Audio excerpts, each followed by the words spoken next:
Hello and welcome for our video today. Today we are going to be discussing the physical characteristics of alkanos or alcohols. The most notable physical characteristics are solubility of alkanos in water and boiling and melting. Now, we're also going to understand what is meant by polarity.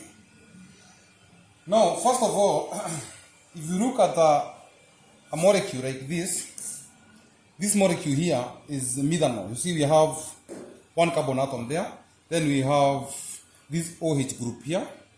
This is what makes now this molecule to be an alcohol. Now, we said that in our previous video that now this group here is called the functional group, or this is the active part of this molecule. Now, the reason why this group is called the functional group is that, as you can see, we have oxygen here and hydrogen here. Now, when these two are forming a covalent bond, oxygen is a more electronegative element than hydrogen. Electronegativity means the ability to attract electrons to form a negative charge. Now, from a periodic table, as you can see, we say that those elements that are on this side of the periodic table, we have hydrogen there and other, are less electronegative than the elements that are on this side.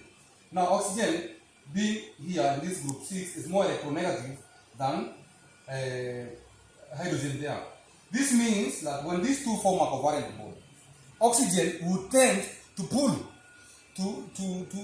the electrons, the shared electrons, more closer to itself. For instance, we can say that if we have a blanket and oxygen and hydrogen are sharing that blanket, and oxygen pulls the blanket more toward itself than the hydrogen. So the hydrogen will be left some part which is uncovered. It is the same scenario we are seeing with electron here. Oxygen is pulling electrons more closer to itself than hydrogen. It means now oxygen will be more negative, or not completely negative. It will be partially negative. That's why we represent it with a partial charge here. These are delta negative.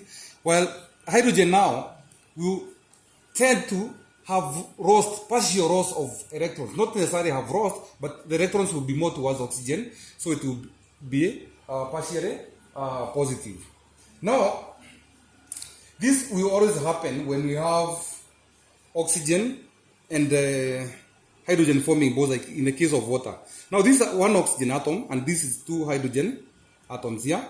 Now, as you can see, these atoms here, the hydrogen atoms here are partially positive, while that of oxygen is partially negative. So, in this case, we can say that water and this alcohol here, all alcohols are polar.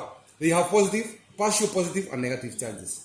Now, this polarity is very important when we consider now solubility.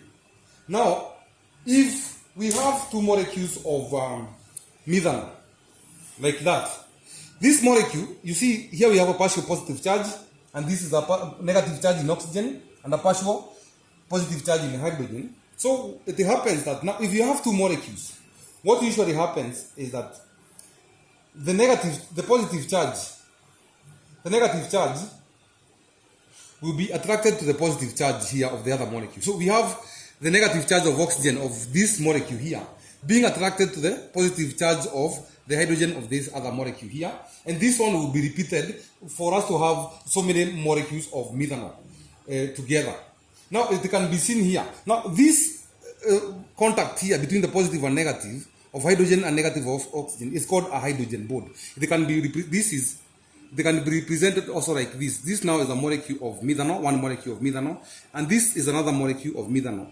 Now, the negative charge of oxygen attracts to a positive charge of hydrogen of the other molecule, and now what is holding these two molecules together here is what we call a hydrogen bond, like this. Now, if you have another molecule, the hydrogen of the other molecule now will be attracted to this, and this one will be repeated over and over again until you have so many molecules of methanol joined together.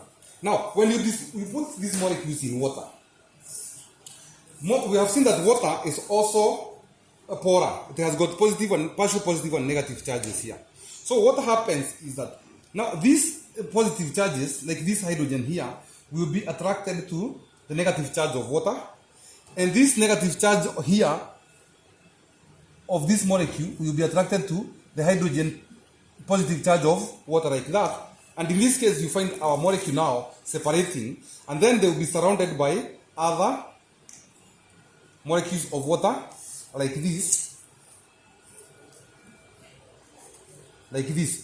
positive and negative. So you see now the molecules of water now will surround these individual molecules of methanol, like that, because they are attracting to the negative and the positive charges are attracting to each other. And this is what we call now, we say that the methanol is soluble. It has dissolved in water in that case.